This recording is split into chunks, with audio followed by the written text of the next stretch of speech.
तो हम पढ़ेंगे law of mechanical energy conservation. तो देखो, एक आपको गहरी बात बताता हूं कि जो मैकेनिकल एनर्जी कंजर्वेशन है वो कुछ भी नहीं है, वो वर्क एनर्जी थ्योरम ही है with one condition. Work energy theorem आप कहीं पे भी अप्लाई कर सकते हो, उसकी कोई कंडीशन नहीं है, लेकिन एनर्जी कंजर्वेशन की एक कंडीशन है। तो जब वर्क एनर्जी थ्योरम में आप एक कंडीशन लगा देते हो तो वो क्या बन जाती है? Energy conservation, mechanical energy conservation, law of mechanical energy conservation. तो law of mechanical energy conservation, it is nothing but work energy theorem with one condition. अब कौन सोच के बताएगा? नामों में ही छुपी हुई है condition, mechanical energy conservation.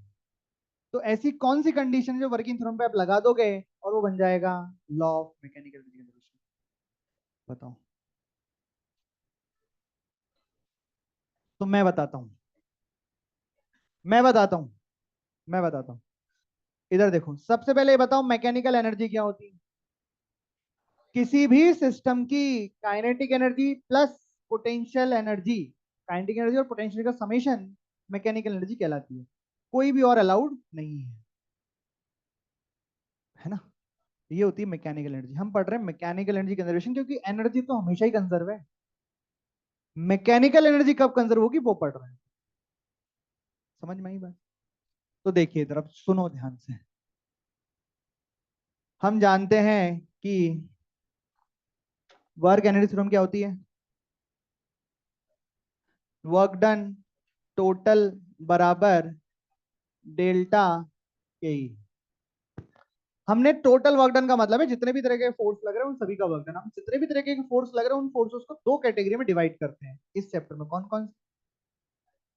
Conservative force, non conservative force बराबर डेल्टा के। ये है वर्किंग थ्योरम। ठीक। अब इसमें कंडीशन लगा रहा हूं कि इफ सिस्टम पर लगने वाले जितने भी नॉन कंजर्वेटिव फोर्सेस हैं उनका वर्क डन अगर जीरो हो जाए। ये क्या है? कंडीशन कि अगर एफ डब्ल्यू एनसीएफ बराबर क्या हो जाए? जीरो हो जाए।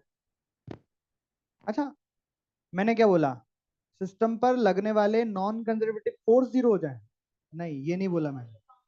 मैंने ये नहीं बोला कि फोर्स जीरो हो जाए, मैंने बोला वो फोर्स लगे, अच्छी बात है लगे, पर वो काम ना करें सिस्टम पर। जैसे वो कटोरे वाला सवाल था, नॉर्मल फोर्स ने कोई काम नहीं किया, नॉर्मल का वर्क डन जीरो होता ना कई बार।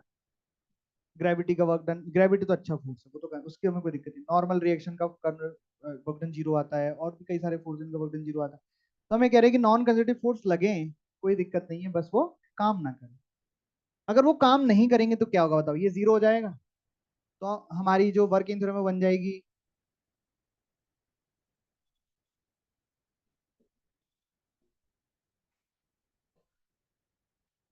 तो क्या बन जाएगी? WCF बराबर डेल्टा के। समझ में आई बात?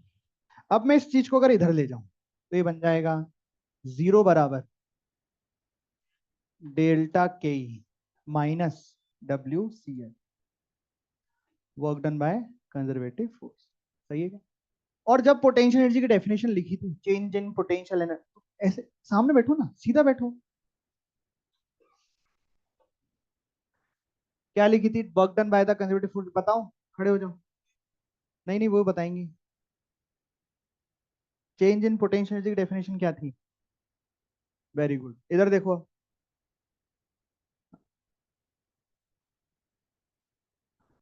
तो इसको ऐसे लिख लो, देखो यहाँ प्लस लगा के ऐसे लिख लो। तो अगर ये जो लिखा है minus of work done by the conservative force, कुछ भी नहीं है, डेल्टा यू ही तो लिखा हुआ है। अरे लिखा हुआ है क्या? अब देखो आगे, डेल्टा के का मतलब के फाइनल माइनस के इनिशियल, डेल्टा यू का मतलब you final minus you initial, minus वाली टर्म इधर आ गई। ये बन गया के इनिशियल प्लस यू इनिशियल बराबर के final plus U final. Kinetic energy plus potential energy क्या कहलाती है? Mechanical energy. तो मैकेनिकल एनर्जी जो इनिशियल है सिस्टम की, वही मैकेनिकल एनर्जी फाइनल है सिस्टम की। और यही हो गया अपना mechanical energy conservation, law of mechanical energy conservation. तो law of mechanical nothing but work एनी थ्योरम ही है विद वन कंडीशन। कंडीशन क्या है कि सारे नॉन कंजर्वेटिव फोर्स काम चोर होने चाहिए। काम चोर फोर्स लग रहे हैं नॉन कंजर्वेटिव, कोई दिक्कत नहीं है, उनने काम कर दिया वही दिक्कत, क्योंकि वो जैसे काम करेंगे, अब बैठ जाओ, क्योंकि जैसे वो काम करेंगे काम को स्टोर नहीं करेंगे, काम को वेस्ट कर देंगे। काम को वेस्ट कर देंगे तो एनर्जी कंजर्व कैसे रहेगी, तो एनर्जी कंजर्वेशन कैसे होगा। समझ में आ रही बात। हमें ऐसे वर्क डन चाहिए जो एनर्जी को कंजर्व करें, और वो कौन से होंगे, कंजर्वेटिव फोर्स के वर्क डन। बस यही कंजर्वेशन। छापो।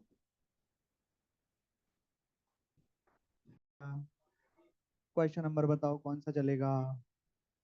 27, तो लिखिए 27।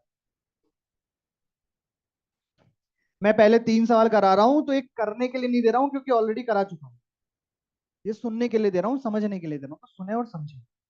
ठीक है क्या। 27,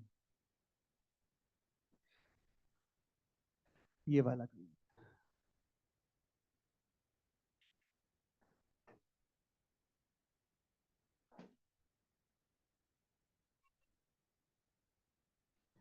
देखते मत रहो, सवाल तो छाप लो कम से कम।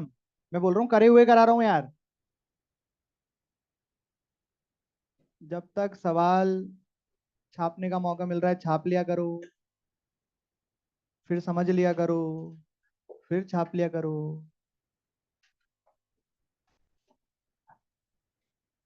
क्या पूछा था इसमें, किसी को पता है।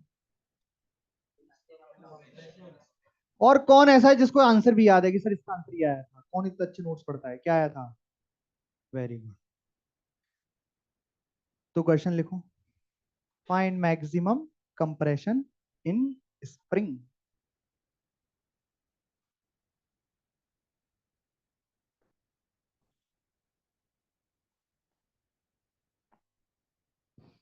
और इधर देखो कैसे सॉल्व करेंगे, इधर देखो मैं बताता हूँ।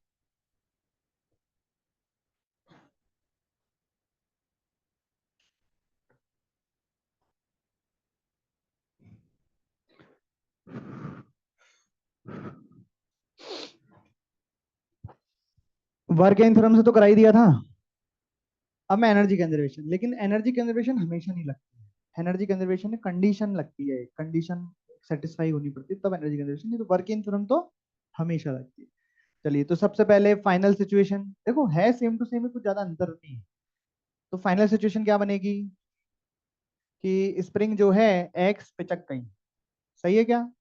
तो मुझे बताइए इस पूरी प्रोसेस में इस ब्लॉक पर कौन कौन से फोर्सेस लगेंगे, तो बोले सर 3 फोर्स लगेंगे, नॉर्मल लगेगा, mg लगेगा और स्प्रिंग लगेगा, because work done by the normal 0 है, and gravitational force comma spring force are conservative force. 3 force लग रहे हैं ना, जिनमें से जो नॉन कंजर्वेटिव फोर्स है वो कामचोर है। मजा आ गए। ग्रेविटेशन और ये काम करते तो ठीक, नहीं करे तो ठीक, क्योंकि काम करेंगे भी तो ये कंजर्व भी करेंगे, इसलिए वी कैन अप्लाई क्या, मैकेनिकल एनर्जी कंजर्वेशन। अब सीखो कैसे अप्लाई करते हैं, सीखो कैसे अप्लाई करते हैं। सबसे पहले मैकेनिकल एनर्जी कंजर्वेशन होता क्या है, kinetic energy initial potential energy initial बराबर के final you final. Initially kinetic energy potential energy क्या है, फाइनल क्या है, बस लिख देंगे आंसर आएगा, कैसे लिखेंगे। तो हमको पता, इतना तुरंत समझ में आना चाहिए कि सर ग्रेविटेशनल पोटेंशियल भी लिखनी पड़ेगी क्या, हाँ। सर स्प्रिंग है तो स्प्रिंग पोटेंशियल भी लिखनी पड़ेगी क्या, हाँ, दो ही होती है, दो ही है, दो ही तो पढ़ाई है, तो दो ही की तो लिखनी है बस, आपको टेंशन की क्या बात। तो सर ग्रेविटेशनल पोटेंशियल एनर्जी लिखते हैं तो रेफरेंस लाइन भी माननी पड़ती है, तो माननी पड़ेगी क्या, हाँ। अच्छा, यहाँ जब छोड़ा था तो वेलोसिटी क्या थी, 0, मैक्सिमम कंप्रेशन हो जाएगा तो वेलोसिटी क्या होगी, 0। रेफरेंस लाइन जब भी मानो, इनिशियल और फाइनल सेम रेफरेंस लाइन से ही लिखे जाते हैं। जैसे मान लो मैंने रेफरेंस लाइन क्या मान ली है, ग्राउंड, ये क्या मान लिया, रेफरेंस लाइन। रेफरेंस लाइन आप कुछ भी मान सकते हैं, क्यों मान सकते हैं सर रेफरेंस लाइन, फिर तो पोटेंशियल एनर्जी बदल जाएगी। आपने बताया था पोटेंशियल एनर्जी तो रेफरेंस लाइन पे डिपेंड करती है, लेकिन गौर से देखो, फाइनल भी लिखनी है। और गौर से देखो, डेरिवेशन जब करा था डेल्टा यू लिखा था। Delta U depend reference line पर नहीं करता है। आप सभी जब रेफरेंस लाइन मानोगे, आप सभी का यूआई अलग आएगा, यूएफ अलग आएगा, लेकिन आंसर फाइनल सेम आएगा, क्योंकि एट द एंड वो डेल्टा यू लिख रहे हो आप। समझ में आ रही है बात? तो मैंने रेफरेंस लाइन कहा मान ली, ग्राउंड। रेफरेंस लाइन क्या मान ली है? ग्राउंड। ये दो अलग रेफरेंस लाइन नहीं है, वही ब्लॉक नीचे आया है, तो उसका एक और डायग्राम मैंने बनाया है। ये मत सोचना ना, अच्छा एक रेफरेंस लाइन मान ली ऊपर और एक रेफरेंस लाइन मान ली नीचे, ऐसा किया है क्या? तो क्या किया है? रेफरेंस लाइन यही है, एक ही रेफरेंस लाइन होती है। अब देखते हैं कौन सही वैल्यू पूरे कॉन्फिडेंस के साथ बताता है। मैं पूछूंगा, ठीक है? सोच लो, सिचुएशन क्लियर है? नहीं है? Kinetic energy initial, very good. Potential energy की बात आएगी, दोनों की लिखनी पड़ेगी। तो initially gravitational potential energy plus में एम जी है, और स्प्रिंग पोटेंशियल एनर्जी, क्योंकि kinetic energy final, potential energy final. हाँ सर, रेफरेंस लाइन के नीचे आ गया ना ब्लॉक। अबे ब्लॉक फिसल के यहां आ गया, रेफरेंस लाइन पर ही आ गया, तो रेफरेंस लाइन से ऊपर है कि नीचे? अबे रेफरेंस लाइन पर है, हाइट कितनी हो जाएगी? तो एमजीएच कितना हो जाएगा? वो कई बोल रहे सर नीचे तो आ गया, देखो कितना नीचे आ गया। अबे यार, ये ब्लॉक घसीटते हुए यहां आ गया, उसका एक और डायग्राम बनाया। स्प्रिंग पोटेंशियल एनर्जी, बोले सर स्प्रिंग पोटेंशियल एनर्जी हमेशा पॉजिटिव होती है, कितनी दब गई स्प्रिंग? बोले सर मान लो एक्स दब गई, मान लो एक्स दब गई तो स्प्रिंग पोटेंशियल एनर्जी क्या आ गई? बस सारे टर्म्स लिख दिए, मामला खत्म हो गया। ये आ गया एम जी एच बराबर हाफ के एक्स स्क्वायर, सारी वैल्यूज डाल दोगे तो एक्स बराबर कितना आ जाएगा? 10। ऐसे लगाते एनर्जी कंजर्वेशन, लिख लो फटाफट।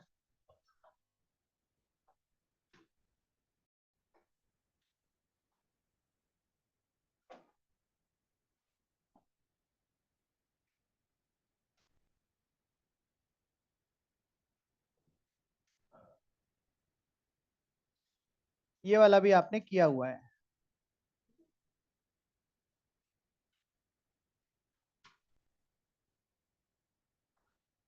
लेंथ एल की स्ट्रिंग है, ब्लॉक को रेस्ट से रिलीज कर दिया, बॉल ऐसे घूमता हुई इधर आ गई, यहाँ पे इसकी स्पीड बतानी। किसी को याद है इसको स्टार भी लगवाया था? क्या आंसर आया था स्पीड का?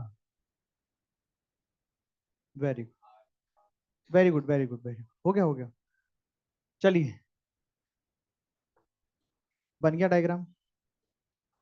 क्वेश्चन देख के लिख लेना, बहुत बड़ा था। Release defined velocity at situation B, ऐसे कुछ था। लिख के देख के लिख लेना, ठीक है? कॉपी में हो रखा है। सब इधर देखो यार, बताओ, यहाँ पे जब ब्लॉक नीचे आ रहा है, बॉब नीचे आ रहा है, तो कौन कौन से फोर्स लग रहे हैं? टेंशन लग रहा है, एम। पर टेंशन कैसा फोर्स है? काम चोर। तो इसका वर्क डन कितना हो जाएगा? 0। And gravity is conservative force, so we can apply mechanical energy conservation. बताओ कैसे? तो मैं बताऊंगा। तो ये हो गई इनिशियल पोजीशन, और ये हो गई फाइनल। ग्रेविटी है बस, तो ग्रेविटी का पोटेंशियल एनर्जी लिखनी पड़ेगी, ग्रेविटेशन की पोटेंशियल एनर्जी रेफरेंस लाइन माननी पड़ेगी। बोले सर रेफरेंस लाइन किधर माना है? हमको क्या पता लग रहा है, कहीं भी मान लो, तुम्हारे घर पे मान लो, तब भी आंसर सेम आएगा। समझ में आ गई बात? तो कहाँ मानने का मन कर, लेकिन ध्यान रखना, रेफरेंस लाइन बोले सर इसको धरती में मान लो, बेटा लिखनी भी पोटेंशियल एनर्जी तुम्हें ही है। तो रेफरेंस लाइन ऐसी जगह पे मानो जहां से हाइट वाइट लिखना आसान हो। नहीं समझ में आ रही बात? तो बताओ कहाँ मानू रेफरेंस लाइन? कोई नीचे मान लो, कोई बीचों को, मैं ऊपर मान लूं, जहां मन करे। घर पे जाके ट्राई करना, मेहनत करना, स्कूल से फुर्सत मिले तो यहाँ पे मान के देखना रेफरेंस लाइन, और करके देखना, आंसर सेम आता है। Reference line. अब मैं वापस से आपसे पूछूंगा कि क्या लिखना है, आप देखते कौन। Kinetic energy initial, potential energy initial, very good. Kinetic energy final, ये जीरो कैसे आई? रेफरेंस लाइन पर ही है तो पोटेंशियल जीरो। अब मुझे बताइए फाइनल पोटेंशियल एनर्जी, मुझे बताओ ब्लॉक बॉब रेफरेंस लाइन के नीचे गया कि ऊपर गया? तो माइनस में आएगा। कितना नीचे गया? वर्टिकल हाइट देखनी है, एल नीचे गया, तो आंसर माइनस, मतलब पोटेंशियल एनर्जी क्या है? माइनस। तो वी बराबर आया, छापो छापो जल्दी जल्दी जल्दी जल्दी लिखो, जल्दी लिखो। जो नेक्स्ट क्वेश्चन था वो क्लास में भी इसका नेक्स्ट क्वेश्चन ही था। जैसे ये वाला याद करो कि अगर 60 डिग्री पे जब आएगा तब इसकी स्पीड क्या हो जाएगी?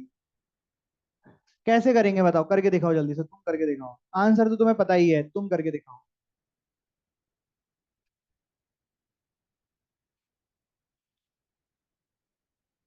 रास्ते में कौन कौन से फोर्स लगेंगे? Tension, gravity. टेंशन का आमतौर फोर्स हो जाएगा, ग्रेविटी कंजर्वेटिव हो जाएगा, तो हमें मजे आ जाएंगे। हम बोल देंगे हम अब एमएसी मैकेनिकल एनर्जी कंजर्वेशन लगा सकते हैं, तो हम लगा देंगे। लगाओ।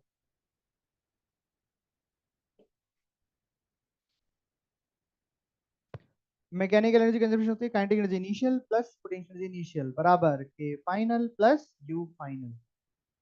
वर्किंग थ्योरम जैसी होती है। वर्किंग थ्योरम से बस कितनी अलग है? देखो काइनेटिक एनर्जी तो वहां भी लिखनी पड़ती है, इनिशियल भी और फाइनल भी। बस वहां वर्क डन लिखने पड़ते हैं और यहाँ पोटेंशियल एनर्जी लिखनी होती है। पोटेंशियल एनर्जी लिखना वर्क डन से आसान होता है, ये आप समझ जाओगे जैसे जैसे सवाल करते जाओ। हो गया क्या? क्या आंसर आया? काइनेटिक एनर्जी फाइनल क्या लिख दी? Half M V square. अब बताओ यू फाइनल क्यों लिख देगा? यू फाइनल कैसे लिखोगे? रेफरेंस लाइन खींचोगे, पार्टिकल रेफरेंस लाइन के नीचे है तो नेगेटिव आएगी। कितना नीचे है? बोले सर इतना नीचे है। ये कितना हो गया? अगर ये एल है तो ये L by two, L cos 60, ये आ जाएगा minus M G L by two. तो वी बराबर क्या आ जाएगा? Root G L. आंसर समझ में आई बात? अब अगला नया सवाल, नया सवाल।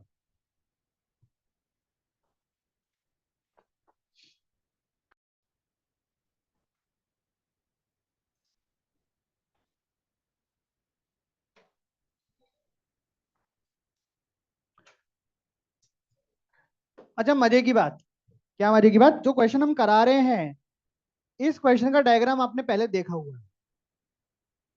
बताना किस चैप्टर में देखा हुआ है? बताओ यहां तक में कुछ याद आया क्या?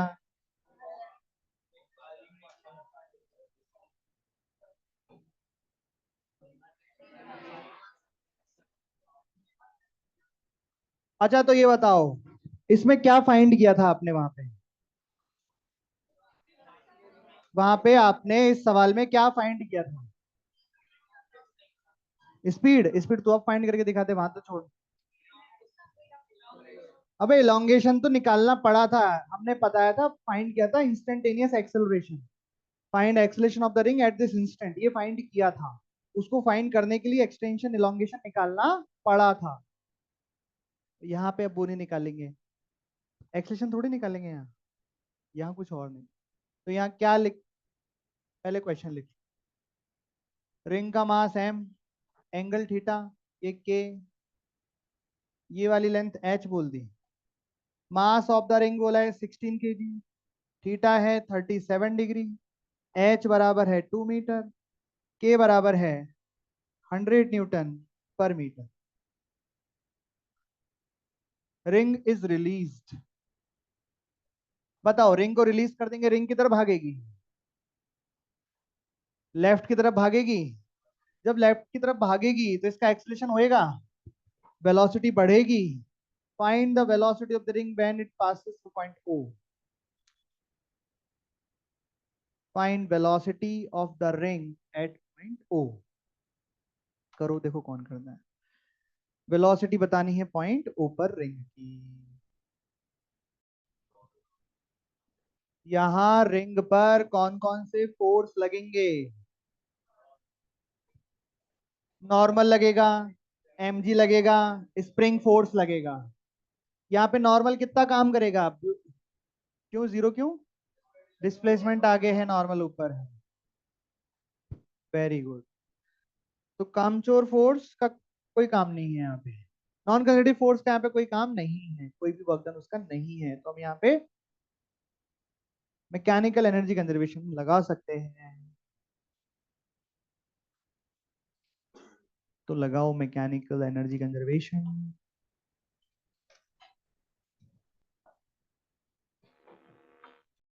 अरे एक जने का आ गया, इधर देखो।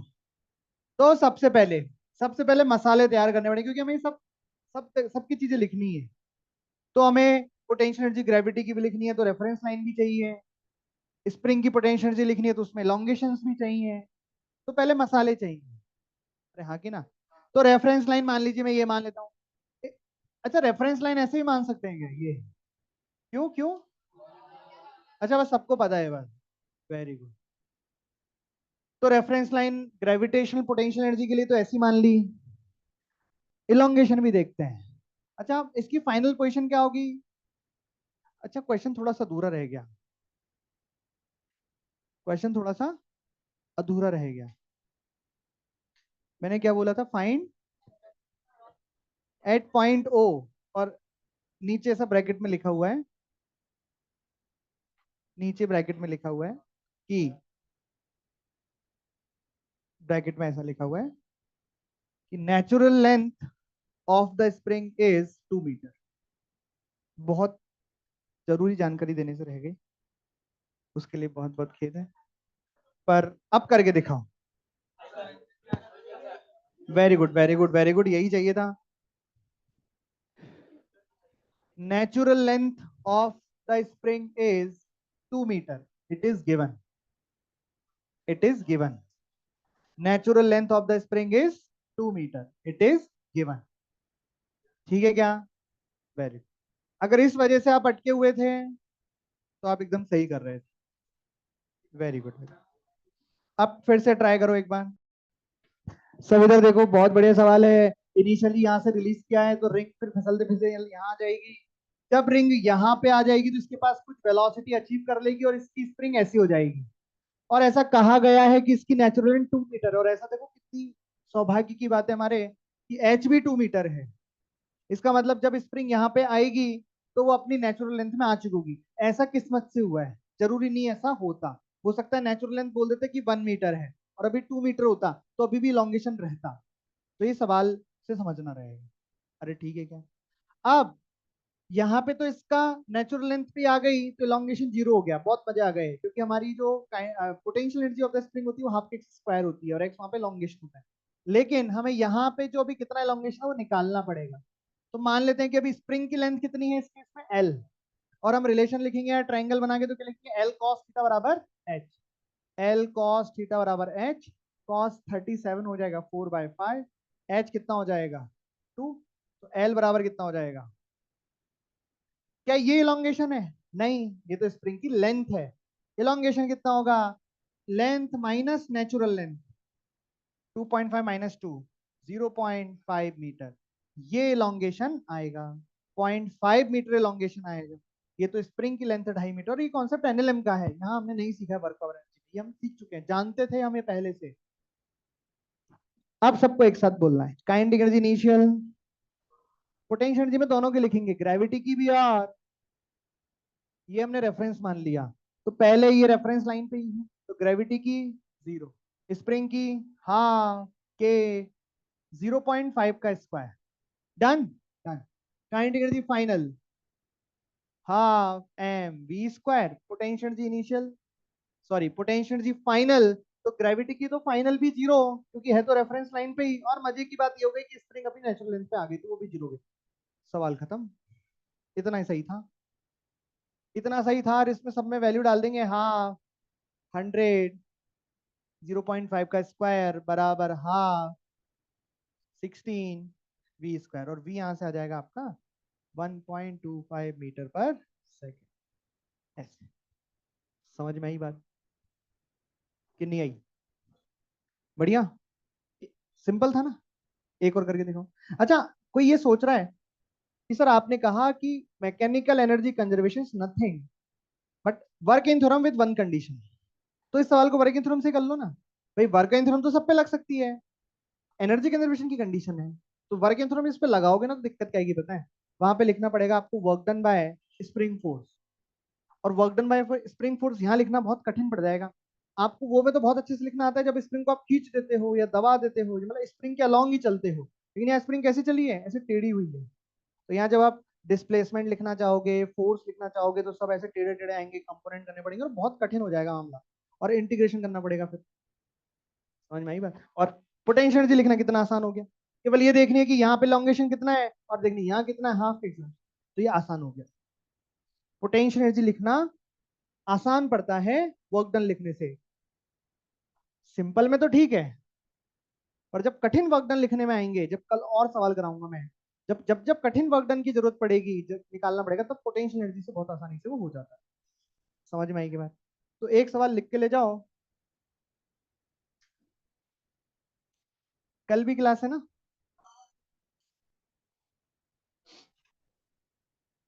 BV4 के स्टार्टिंग के 3-4 सवाल कर लाना यार,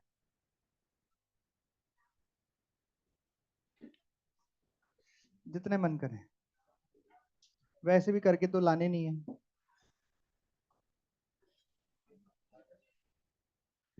ये नेक्स्ट क्वेश्चन है वो और भी बढ़िया कर रहे हैं इस बार, है ना?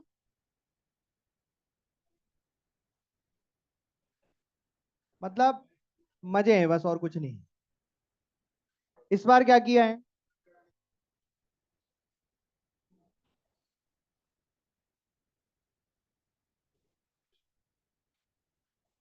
ये देखो,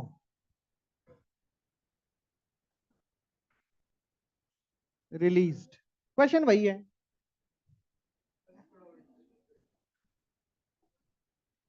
और मैं ये कह रहा हूं, इस बार नेचुरल लेंथ है 3 मीटर, ऐसा लिख लेना। Find speed at O and natural length of the spring is 3 meter. Natural length of the spring is 3 meter. Find speed at point O.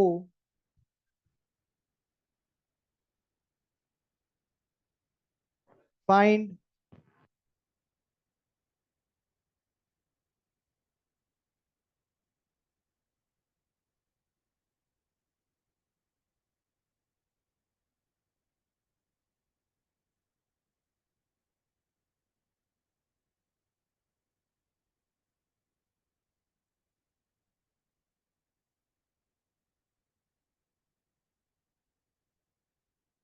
find speed at point O. Natural length of the spring is 3 meter.